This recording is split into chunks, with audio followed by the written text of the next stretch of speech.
Hey guys, what's up? This is the Bushido Cafe, episode 16, and today we're sitting down with my friend Logan Trudell. This is going to be the second episode in the entrepreneur series. Logan, I think from what little I know, is a fairly new entrepreneur, but it's from what I know, he's had other podcasts in the past.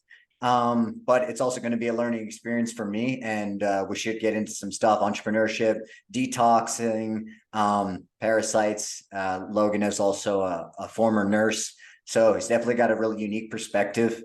Logan, do you want to give him just a little background on yourself, and then we can just get right into it?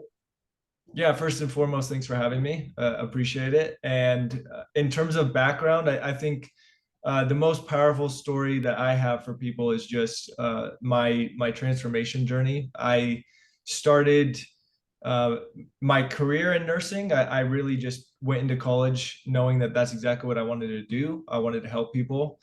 And I had a really rude awakening after I got my nursing license. I started working in the ICU and I got very sick. I ended up having eczema come back all over my body.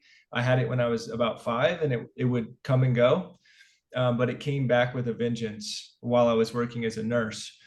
And the hardest part for me was I was working in a profession that I felt was meant to help people with chronic disease. And I realized it wasn't helping people, and I could especially make that statement because it wasn't helping me. And so I went through a whole entire journey of kind of, I would say, yeah, disillusion with allopathic medicine and what it does related to chronic disease, what it can do and what it can't do. And I was really looking for answers. I went and spent a lot of money to all these different types of doctors and healthcare providers and naturopaths in the US. And at that point in my life, I just really hit rock bottom, and my intuition was telling me to quit my job and move abroad. So that's how I actually ended up in Colombia. And within a year of doing a bunch of natural stuff and really finding myself, because around February when I moved there, COVID shut down the country the next month. For the first time in my life, I started meditating, started doing breath work, and started going really deep inside. And within a year, I had the answers, and I pretty much healed my skin completely. And then from there, that was really where my entrepreneurial journey began. I have about, I'd say, 3.5 years in entrepreneurship now, and I've had a lot of different jobs in the industry, in the coaching industry, and in sales. And now I'm doing coaching myself for a company called 90 Day Skin Saver, where I help people with skin conditions. And then I also work for the detox dudes in sales.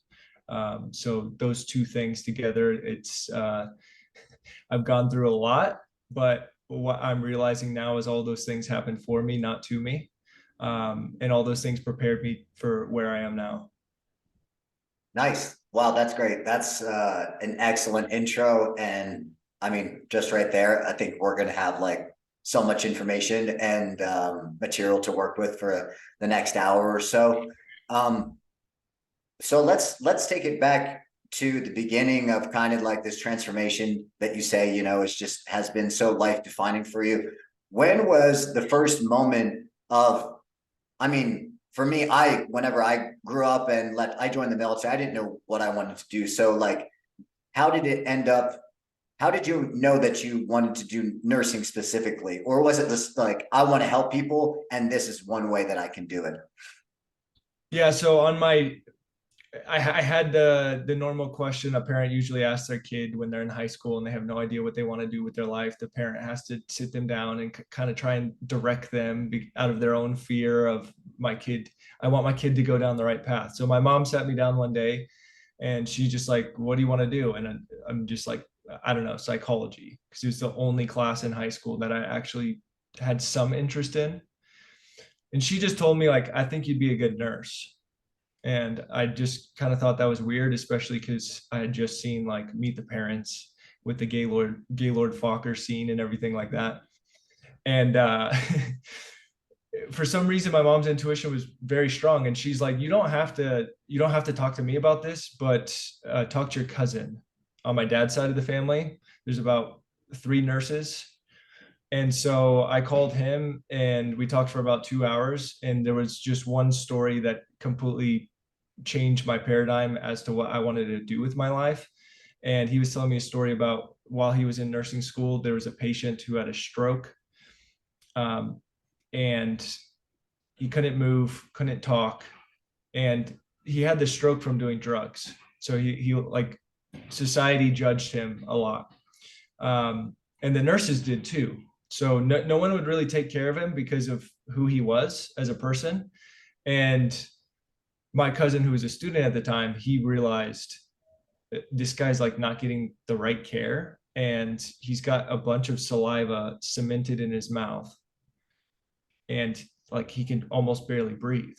And so he spent like a couple hours cleaning this guy up because nobody else would.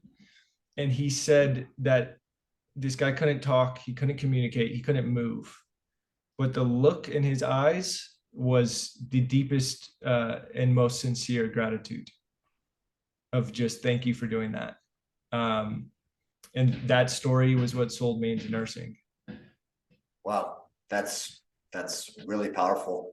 I mean, I think that really answers it. Because we're really, I mean, we're humans, we're not machines. Like it's not like we're not taking in X, Y, and computing Z, and I'm gonna do this for this reason. It's like, you know, we're called by like stories and what we hear. So that's great. And I mean, I think it makes sense why you went down that calling. So let's say that was in high school. Did you do 4 years? Like, did you get your bachelor's to become an RN, or how was that journey?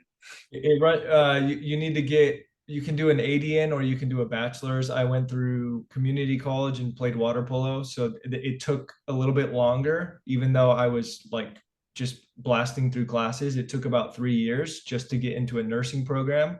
So it was all up 5. And then I ended up getting my bachelor's on top of that. Okay. So that brings you, you know, you're in your early 20s, you're going into nursing, you know, you have these aspirations to help people, which is great. And then at what point, like you said, you had this rude awakening. My sister's also a nurse, so I have like some, I know it's not quite as, just like anything. I was in the military. They sell it as this thing, but then you're actually there and it's not quite what they sell it as. When did you have that moment of like, okay, I want to be a nurse. Now I'm a nurse, but this isn't really quite what I thought it was going to be. When was that? How deep was it very soon, or were you like a couple of years in until you had that realization? I had it in nursing school, but things usually present a lot of times for a lot of people, things present as like a poke, then a nudge, then a slap, then a punch. And so I would see these things in nursing school. The first most vivid moment I had was I for whatever reason, I have no idea why, I always just order a bunch of books and read on subjects that I know nothing about. And I stumbled upon a plant medicine in Western Africa called ibogaine. I have a game. Yeah, it's a bark, but it's supposed to be one of the most powerful hallucinogenics. And for whatever reason, I was reading this book while I was in nursing school. And during this exact time that I'm reading this book, I'm in the maternity ward, um, and we get to see births and all this stuff. And one of the patients that I got to work with another nurse, she had just had a baby, and this patient was a heroin addict. And so she has this baby. None of her family knows that she's addicted to drugs. And in the medication of choice that they use for people, because they can't give them heroin in the hospital, they give them methadone.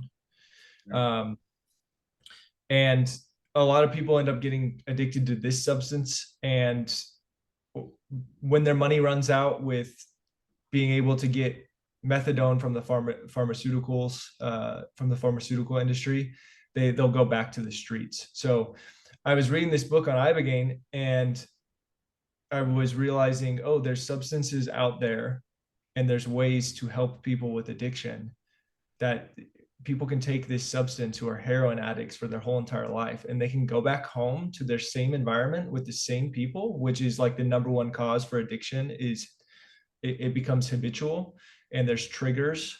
If you see a person that you used to do drugs with, you're more likely to do the drugs.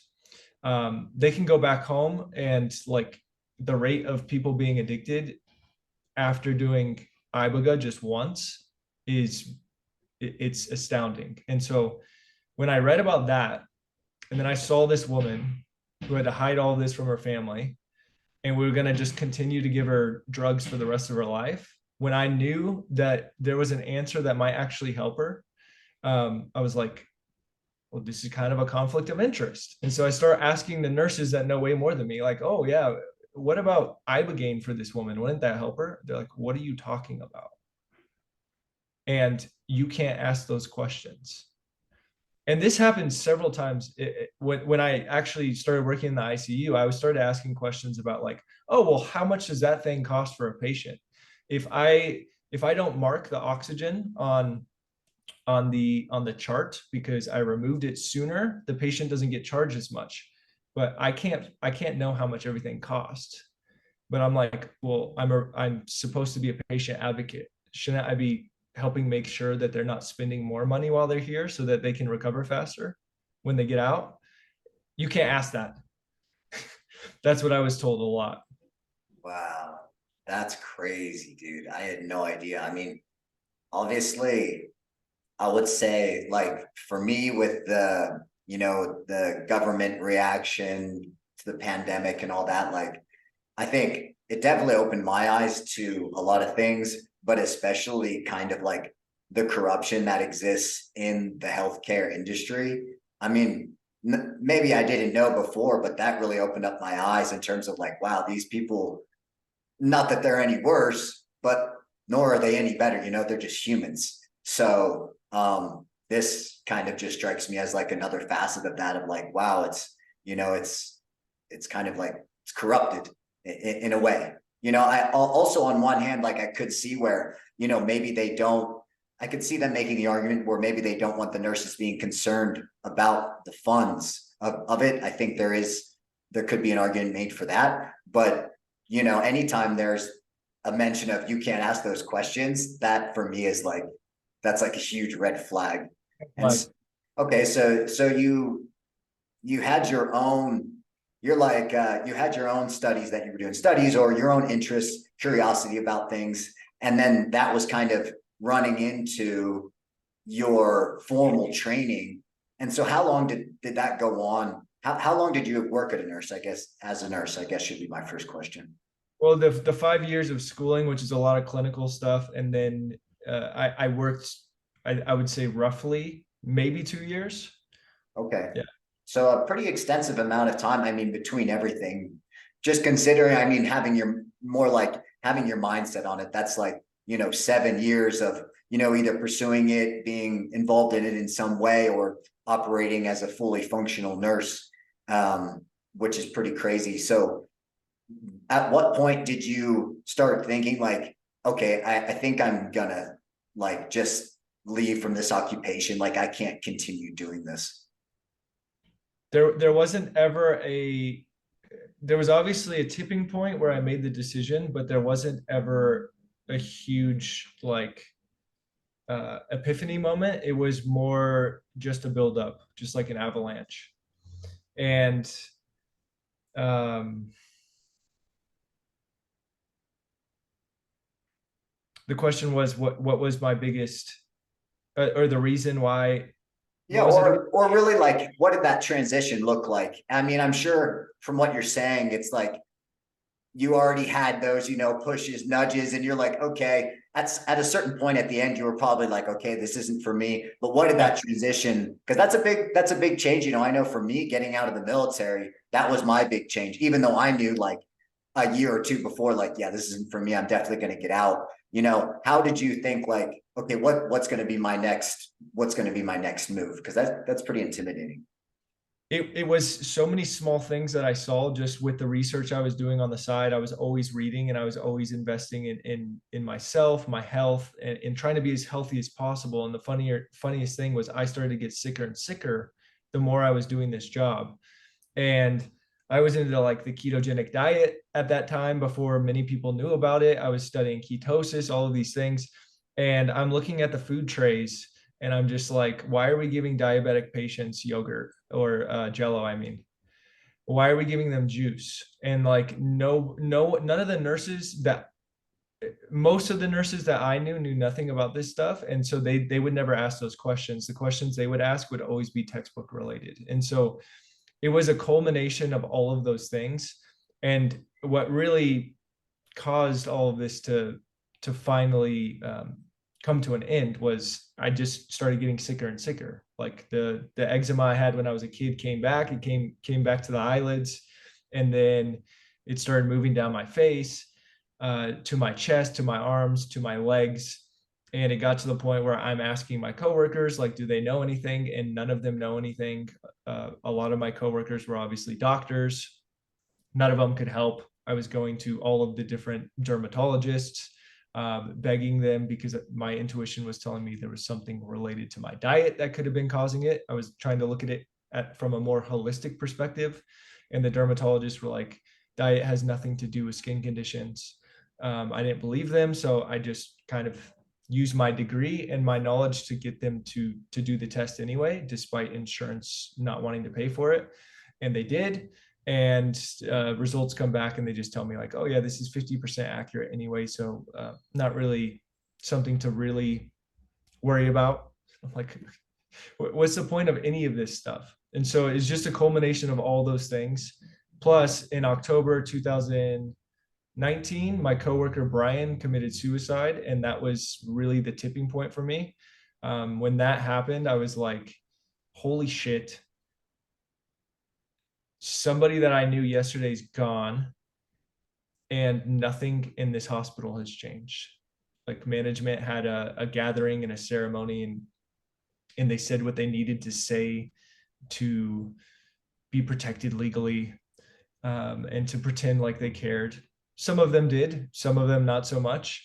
But at the end of the day, nothing changed. It's not like Brian even got a brick in the hospital garden. It was like nothing changed, and there was no future prevention to preventing that from happening, because the system is so big. And so I had already been trying to come up with a plan to find myself and find answers. So I was going to backpack South America. That was the best thing I could come up with. Traveling had been the only thing that had really helped my skin condition. So I was planning my exit.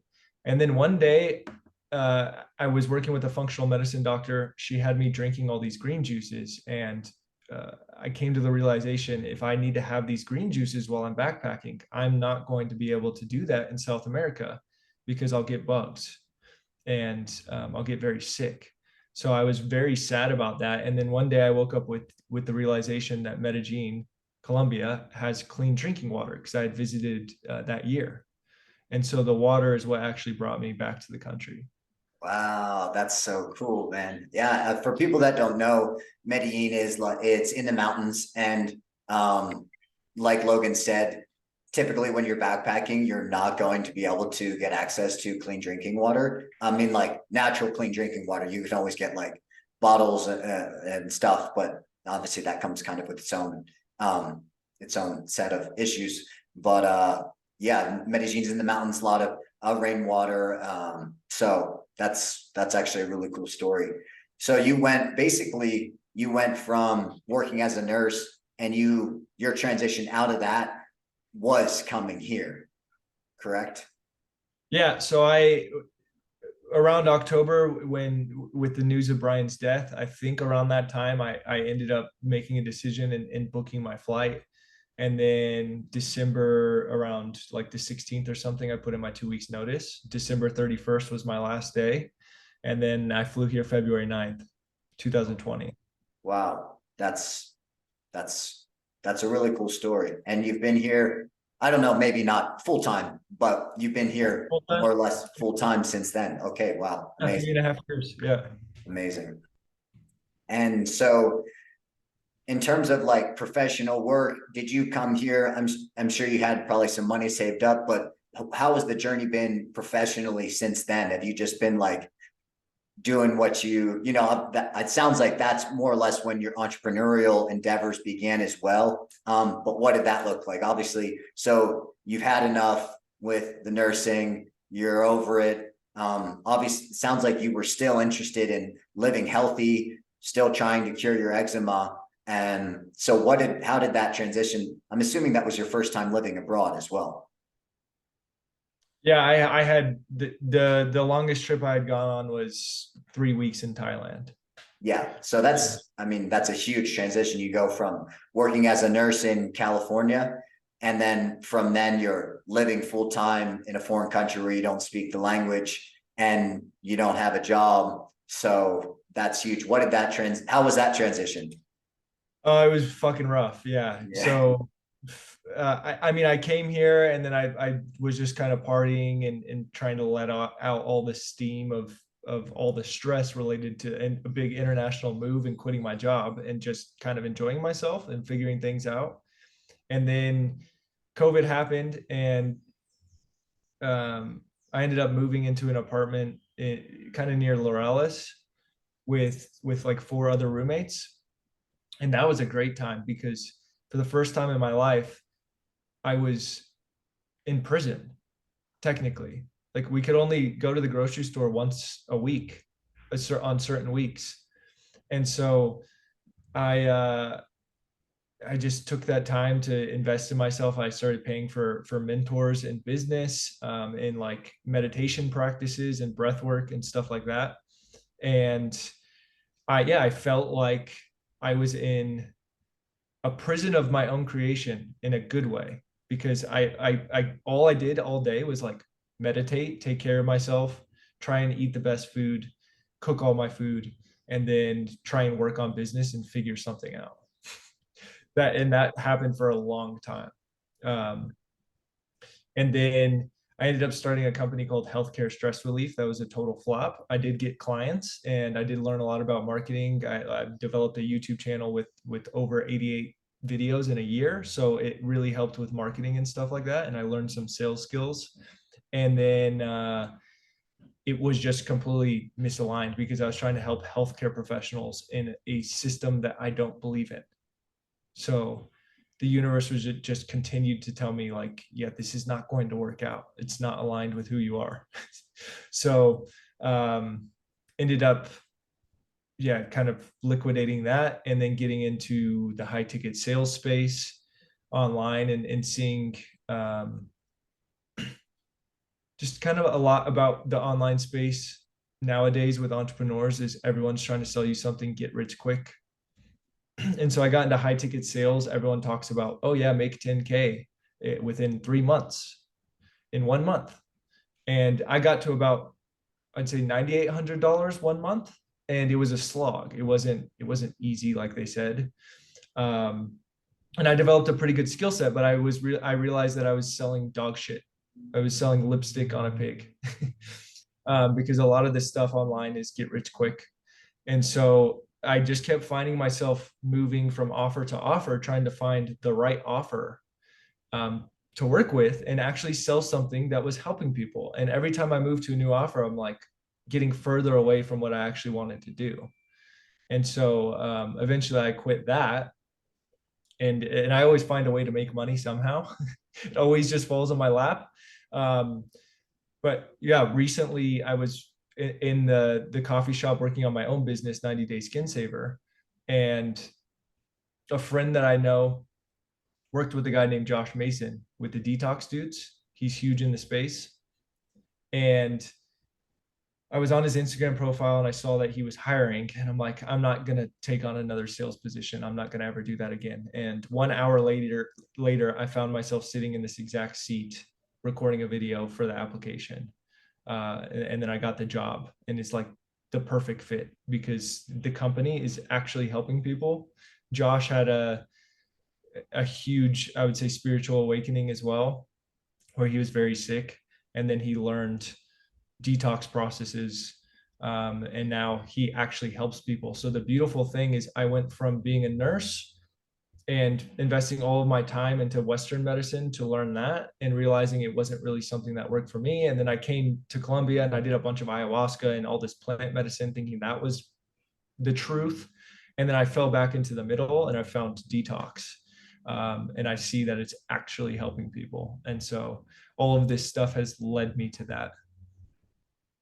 Well, that's a great narrative. I'm just here like sketching down. And I think it's kind of like what you said.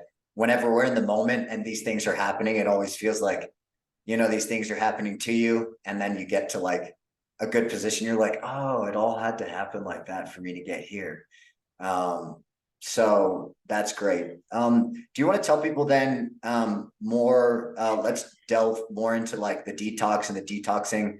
I'm guessing a big part of what motivated that was obviously like your own health of like, hey, I've got this eczema or whatever else. How can I cure myself? And you weren't getting any answers from Western medicine. So you came here, started doing more of the plant medicine. Did you see a lot of success with that?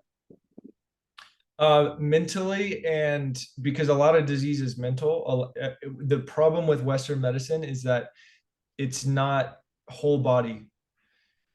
They think of it as a whole body, but they're thinking of it more so as a machine. Like the body is something that you put oil into. You put oil into and you get outputs. Whereas what I realized when I started doing plant medicine and stuff is that the body is a vessel and it contains many things. It contains your spirit, it contains your mind, it contains your heart, it contains these energy centers.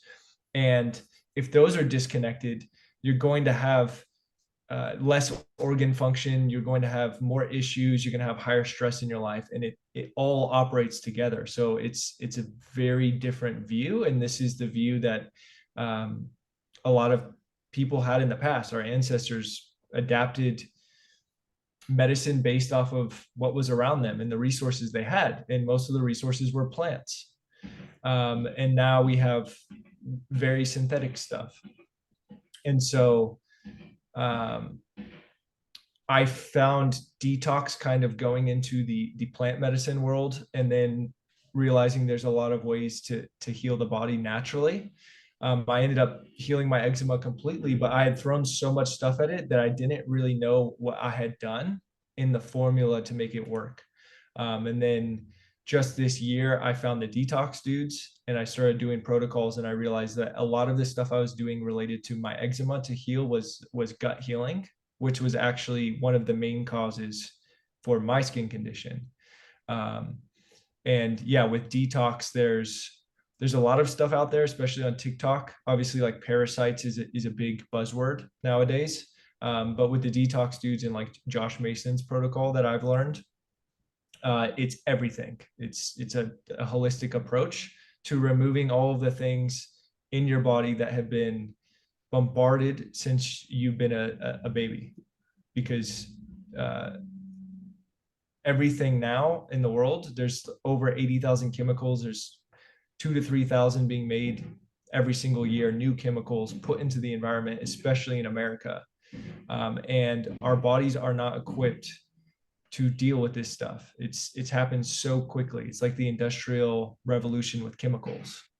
And so we have to have processes to remove chemicals and remove things inside of our body that get there, that not, I wouldn't say not necessarily shouldn't be there, but are causing issues. Okay. And so whenever you're talking about these processes, is this a process of like you're administering something, some type of substance in order to heal? Or is this more like you're abstaining from taking something, or you're going through some type of other, is it like exercises? What kind of processes, whether it's administering, refraining, or other types of processes are you using for this healing? Yeah, it's a combination of all of those things. What Josh teaches is remove, repair, restore. So remove the things that are causing issues. For example, like if you eat a pizza, the pizza box usually has PFAs in it, which is a chemical. Teflon is the coating, and that for pans, and that has PFAs, and those are forever chemicals. They stay in your body, and they're very hard to get out. You can get them out with sweat and removing blood, but that's an example of things you need to remove in the house. Chlorine and fluoride, you may think that it's something you need to remove when you're brushing your teeth, but when you take a shower, you don't need to ingest it. The skin absorbs water very, very well, and so that stuff gets into your body. So it's removing all of those things that may be causing issues already. For people in America, glyphosate and atrazine are two of the biggest chemicals used everywhere, and they destroy the lining of the gut. They're endocrine disruptors. And the reason why men and women's hormone levels, especially with men and testosterone, are so terrible now is in direct correlation to that as well. And so, like the glyphosate and atrazine, what is that stuff? Where is that typically found in, like what substances? They spray it on a lot of different crops. I So don't it's like know. it's a pesticide. Yeah, pesticide, herbicide, yeah. And glyphosate is Roundup. So you could probably go back to your parents' house and find it in the garage. Almost everyone has Roundup, but they don't know that Roundup is actually the chemical glyphosate. Okay, so yeah, this makes sense. So that's in terms of remove. That makes sense. Obviously, there's some things you don't. And then repair. What? Yeah, repair is going to be, there's a couple ways my mind wants to go with this, but repair is going to be, for example, a lot of inflammation in the body. It's going to cause disease. And once we remove what's causing the inflammation, we can now repair it and restore things back to their proper function. And is, So an example of this would be glyphosate causes issues in the body with inflammation and destroys the gut. Let's remove the glyphosate and then let's add supplements and natural remedies that are going to repair and restore the gut lining, and then move on to the next thing. and what type of things are you guys typically recommending to your clients? What is it like? Maybe they have deficiencies and you need to take this, or is it more like, hey, this is something that the general population is lacking, and so you should take this? What kind of supplements do you guys typically recommend? Yeah, Josh has a whole protocol, but it usually goes with removing stuff in the house, changing the water. Water is huge. He recommends distilled water and spring water. Spring water can be difficult to find depending on where you're at in the world. But the combination of the two works very well because distilled water is essentially like a dead water. A lot of people think dead doesn't have any benefit, but dead water actually pulls out a lot of the toxins that are floating around in the body. It grabs onto things. And then the natural spring water is a very alive water and it has minerals. You can always remineralize the distilled water as well. So that's a huge one. And then colon cleansing with stuff like salt flushes. We do like apple cider vinegar, psyllium husk, and water in the morning, and just have a clear, regular bowel movement. Just making sure that your bowels are good every morning. And then from there, green juices is really good, particularly with more vegetables and fruit. So about a 75 to 25% ratio. So you'd have, if you have 3 vegetables to 1 fruit. Okay. And then, yeah. And then from there you can do gut healing, which there's a bunch of stuff for that. There's supplements, certain probiotics, prebiotics, like slippery elm bark is something that's really good. For the listeners, if you're going to take slippery elm bark, you usually want to take it by itself, because if you take it with other supplements or you put it into a smoothie, it decreases the efficacy of everything else. So that's something that's good to know. And then, yeah, just getting the gut realigned, because the gut is this, they call it the second brain. I think it has a lot more power than that, but it is the house for, it creates 90% of the serotonin that goes to the brain. Wow. And so and the colon, large intestine is 5 feet long, roughly. I would assume it depends on the person. And then the small intestine is 22 feet long. In Western medicine, they talk a lot about the colon. They do colonoscopies, but I don't see a lot of people doing studies with the small intestine. And that's the gut. Like that's what needs to usually be repaired. And then, yeah, there's other things that are recommended, like enzyme cleanses, something called the Zen cleanse. You can pull mucoid plaque out of your body.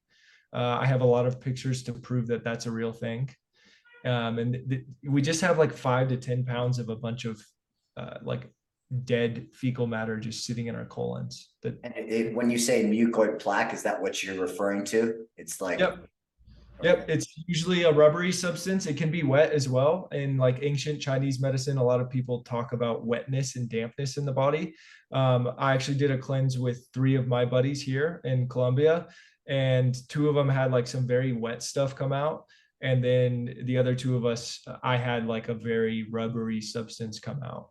And after doing that, I was able to put on muscle a lot easier without having to eat as Oh, much. interesting. Okay. So just to kind of follow along on this track we're on in terms of the remove, repair, restore, and under the restore section, is this kind of what would go under that, and what is I mean, obviously repair, restore, those are probably going to have like a lot of overlapping, but I mean, I think he must make that distinction for a reason. So like, what would you be categorizing under the restore Restoring aspect? is kind of like as you remove and repair, things come back into homeostasis. Like when you remove liver stones from the liver, which is another thing, um, your liver is going to start functioning better. It's going to restore itself back to homeostasis. And when your liver starts functioning better, the other organs that were kicking in to try and support the liver when it was overwhelmed are now working better as well. And so each stage kind of restores more and more. And then, yeah, the juicy part is like parasites. You don't want to kill parasites first. I don't know if you're on TikTok or anything like that. There's all these influencers that are talking about, yeah, let's do a parasite cleanse. And that couldn't be um, more dumb to do, because if your gut isn't healed completely, when you kill parasites, they're going to release a bunch of gases and you're going to have a Herxheimer reaction. A Herxheimer reaction is just you feel terrible, you feel like brain fog. Some people will be bedridden for days. And that's just because the body's not able to process the gas from all of the parasites, because if your liver's backed up and your colon's backed up, it's going to stay in your body longer. So it's important to clean first, and then you can start taking out the big bugs. And then from there, once you get the parasites out, you can start taking out metals. So there's like order of events uh, Yeah, for things. It sounds like, and if you mess up that order, could be, maybe it not. can be dangerous. And this is why people in Western medicine would say they can trash on parasite protocols and say that it's quackery, because the people that do it and do it wrong because they don't know what they're doing, I wouldn't say cause a bad name, but they are the headlines. Mhm. Yeah, sure, sure. So I guess then in terms of the restore, that is just going to be more of like the follow-on effect of you remove the bad, you do these certain protocols, whether the colon cleanse, the water, supplements that help with inflammation. And then that is just going to lead to more of like just a natural restoration. Your body is going to be able to restore itself because you've done these things in the Yeah. proper order. Okay. Yeah, and a lot of the supplements that are recommended as well are restorative by nature. For example, melatonin. I know Matt Walker in his book and in his research, he says that melatonin is like a placebo and it works for some people.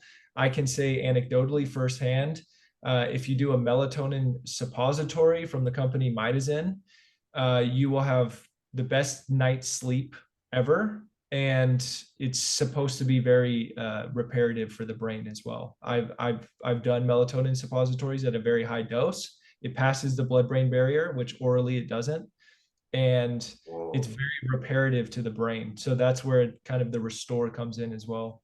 Oh, that's crazy, man. That's like some next level shit. Yeah, quite literally. um, cool, dude. That's really cool. So that's cool. Thanks for walking us through that kind of like an overview of that, like remove, repair, restore. Um, I guess let's just look at our time here, how we're coming along. Um, if you were to, let's say you're sitting down with someone that maybe they're healthy according to like Western standards, maybe they exercise and eat what they're supposed to. What do you think is one of the biggest, or would be like your top three recommendations? Like if you were to synthesize all this, because it's just like, we could sit here and talk about fitness and go like really deep down the rabbit hole. But if you go talk to someone that doesn't know that much, you're going to want to give them a very simplified protocol and very simple, like, okay, so these basic movements are what you want to focus on. What would be your best recommendations for people who maybe they don't have time to research all this, or they don't want to do melatonin suppositories? Not to say super fucking cool, I would try that. But what would you recommend to people that is like kind of like the bang for your buck of effort of, if you can do these, 1, 2, or 3 things, it can really make a big difference in your maybe your living standards or how you feel? It's always super easy, and it's the simplest things that are the hardest. Clean water. Don't drink tap water. Don't be a tappy. That's number one. Number two, don't be a mouth breather. Breathe through your nose, even when you're exercising. If you have sleep apnea and you snore and you think you need a CPAP, you just need to tape your mouth at night and your nose will take care of the rest. Wow, So really? yeah, Oh, it's that's super easy. crazy. Yeah, you just get medical grade tape, and I just tape a strand over. And yeah, like no one in Western medicine will ever tell. I don't even know how many people know this, but it's in the book Breathe by James Nestor. He studied all of this stuff. Ancient like Native American tribes used to put a headboard on their babies when they were newborn, so that they would focus on breathing through their nose. It's just better for, even scientifically, it's just better for everything. And yeah, people with sleep apnea will have massive issues in life in the future, and just taping them out at night will help with that. And then obviously quality of food. Price does not necessarily mean it's healthier, because there's a lot of health food products with organic labels that are simply just marketing. Usually it's stay outside of the inner aisles in a store, find stuff that's more alive, buy organic when you can, not just for the sake of buying organic. There's something called the Clean 15 in the Dirty Dozen. It's really important for the US. The Dirty Dozen are the 12 most sprayed fruits and vegetables. So I would absolutely buy organic there. And then, yeah, a lot of people have digestive issues, even if they don't know about it, brain fog, stuff like that. It usually always comes back to the gut. So eating cleaner, eating less for most people, unless you're trying to put on weight, but that's another topic entirely. And then, yeah, intermittent fasting or long fasts, prolonged fasts, if you have the discipline to do them, is absolutely incredible for repairing everything. Okay. That's you don't want to learn anything, you just want to focus on that. If you focused on that for 10 years, you'd be in a completely different state. Awesome. That is really good. I'm like, you're taking notes as well for me. So this is great. How about in terms of tap water? What is your recommendation for people to, I mean, obviously the best is like you own your own house and you maybe like you can install a filter or something on the water system. That would be awesome. I imagine that's not a lot of people's reality. Certainly not mine. I live in an apartment building. What do you recommend for people like me? What's the best course of action? Yeah, for people like you, it'll be different. For, let's just say, standard society Western listener, let's say someone in the US or Canada or something, there's a website called findaspring.com. If you can go into nature and get your own spring water, your life will change drastically. Water is incredible. I don't know the exact percentage. I think we're about 80% water. There's a lot of different researchers who have studied water. There's one, I think her name's, I can't remember her first name, something Beta. She's in New Zealand. She studied water and its ability to heal. And she did this for I think like 10 years. She just would take like a petri dish and she would put water in it, and then she'd put the water on top of an object, and then she'd take a photo or I think like an X-ray or something like that. She'd use some technology to view how the water would take shape and the crystallization of it after she would put it in the freezer, and the water would take the shape of what it was over. So if she put it on a leaf, it would take the shape. If she put it over a picture of a boat, it would take the shape. Pictures of people, it would take the shape, and it would be like extremely accurate. And she's done this with different types of water. Like more alkaline water looks crystallized, it looks beautiful, it looks like a snowflake. Water that's been around, like Wi-Fi and 5G and stuff like that, destroyed. So just getting clean water is extremely important.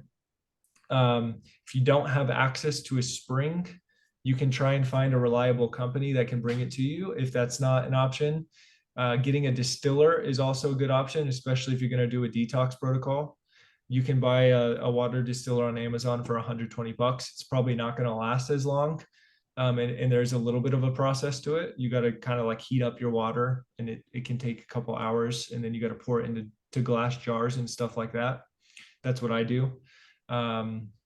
And then obviously if you're really into distilled water, then you want to buy like a proper one that can cost like up to 500 to like 1,500 bucks, depending on how big the household is. But those are two of the very big ones. There's another company called, in the US, I think it's called a Queen, and they sell silica water, which is really good for removing aluminum from the body. Okay, rocking. Okay, so just to reiterate for the listeners, number one, you would say is water quality, no tap water, and then just kind of basing on what you said before, drinking maybe like a combination of distilled, dead. For me, it helps to think of it like that, which is more for pulling stuff out of the body, and then also drinking spring water, which is going to, bring good minerals into the body. That's pretty much the rationale. Yeah.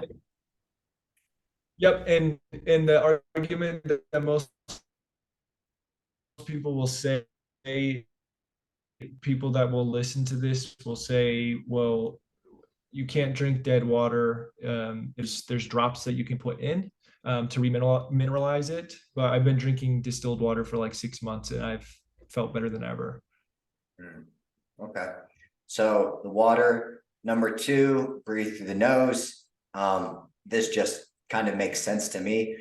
For my whole life, I always breathe through my mouth when I was sleeping, not really giving much thought to it. But now I focused on keeping my mouth shut, just because I just didn't think of it. It makes more sense. And I feel like the anatomical structure to breathe through my nose while sleeping is more comfortable. Like to breathe through my mouth, I feel like when I sleep, I need to be like back and like putting pressure on my neck, versus if I'm breathing from my nose, I can be more of like in a natural neutral spinal position.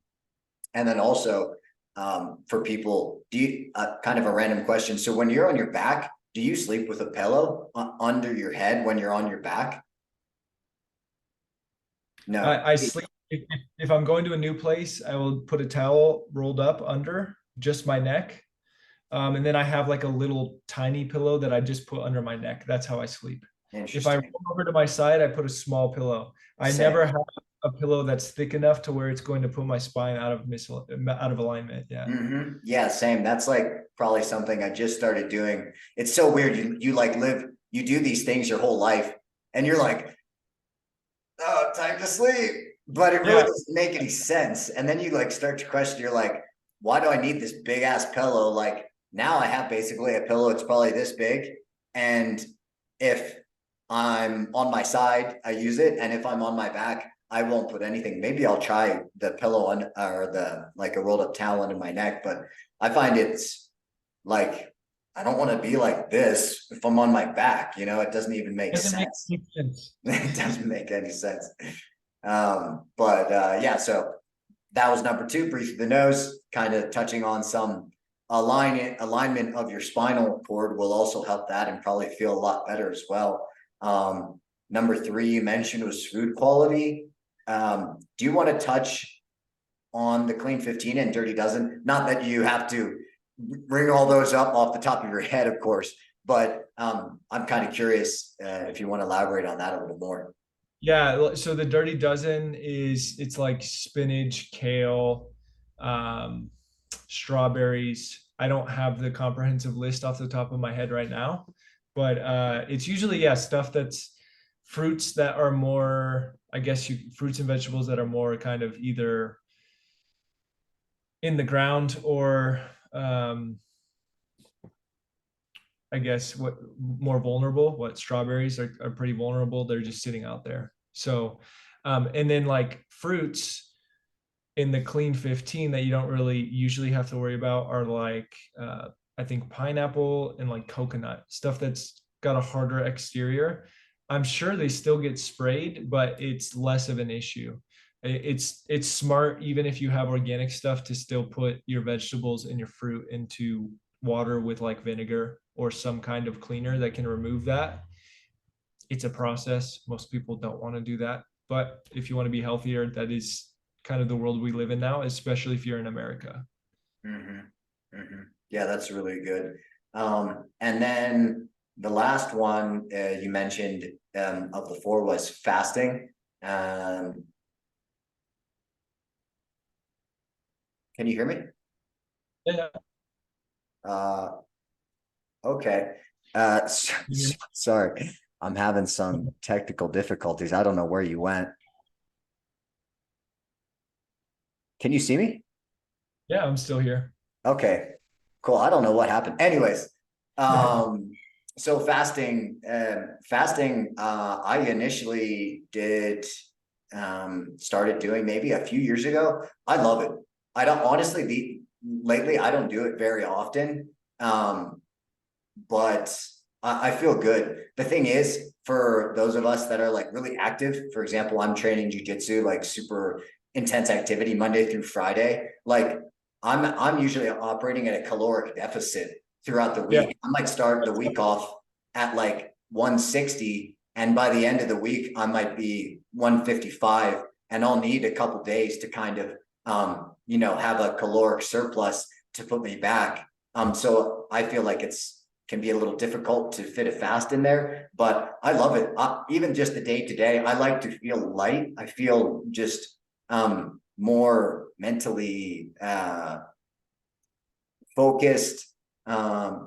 So I don't know, what would be your recommendation for people that are in my position for how to fit a fast in if you are, and I think you probably fall into this category as well, where you're active and we're more in the minority of trying to keep weight on.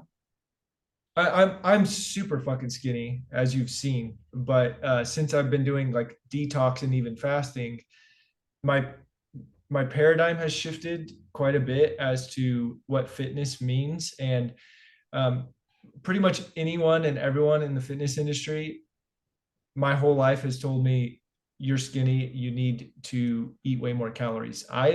I've done the 4,000 calories a day for a month, and it's absolutely miserable. And what usually would happen is I'd put muscle on. I got up from like when I was trapped in Colombia during COVID. I just with like 15-pound dumbbells, I went from like 145 to about 170. And just to give people context, I mean, you're at least what, like 6'1" or 2"? I'm 6'3" right now. I weigh 160. And so I got up to 170 and I was doing everything I could.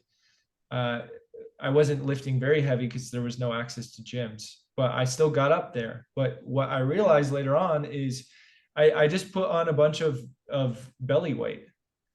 Like I got bigger, but it was just a bunch of shit in my colon that needed to be digested. So when I stopped eating the 4,000 calories because my skin issues got worse because my gut couldn't handle that much food. It's just not normal.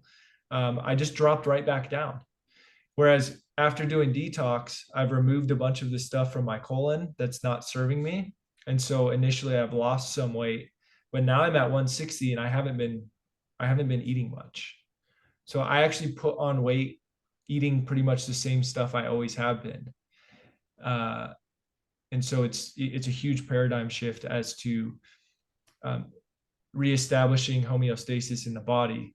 Once that happens, if your body can absorb nutrients better than the other guy, if I eat 3,000 calories and my body absorbs nutrients better than the guy that's eating 4,000, he's doing a lot more work than I am. My body's resting more, and I'm going to put on more muscle because my body's absorbing it.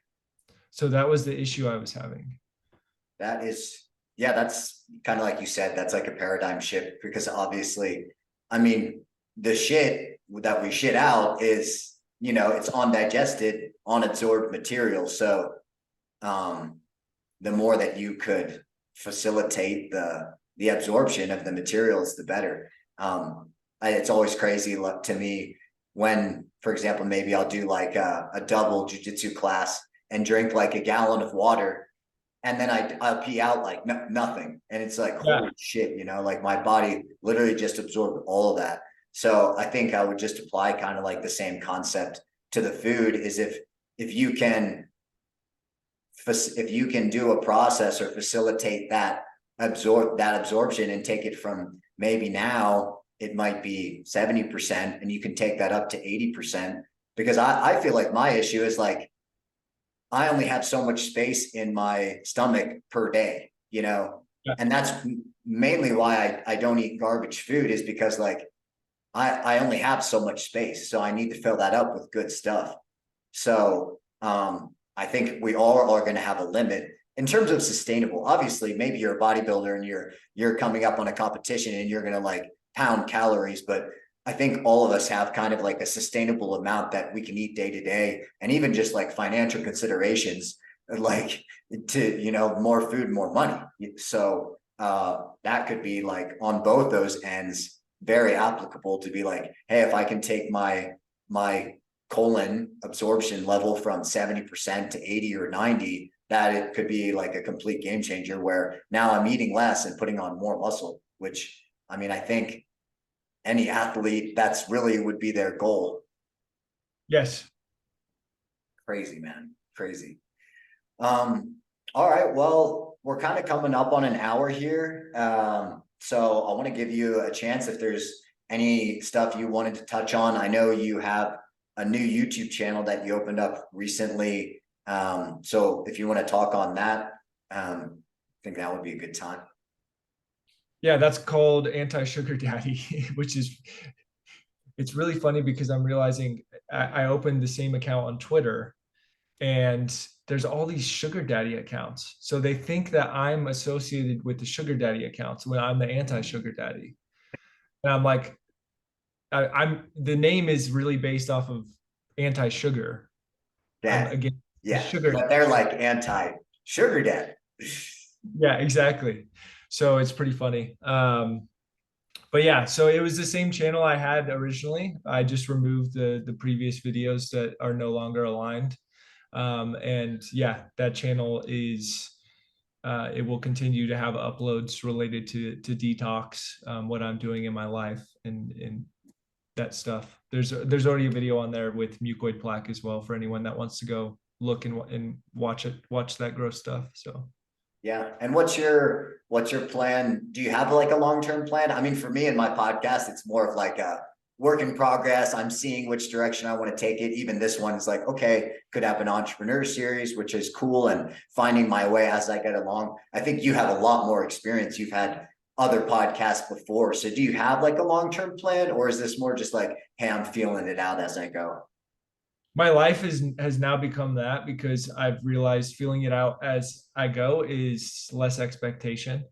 And so not that I'm going to be disappointed by how my life turns out, but it always turns out much better when I don't have a massive expectation. But the vision right now is continue growing with Josh Mason with the Detox Dudes. I'm going to a retreat with him in Ojai, California, August 4th.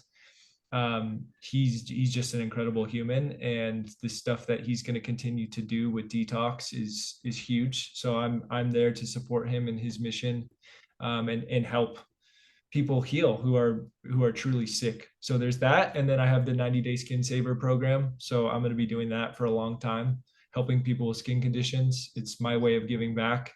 And I'm realizing more and more that I have a lot of information that people just don't have from my experience. And there's a lot of shifting that needs to be done for a lot of these people.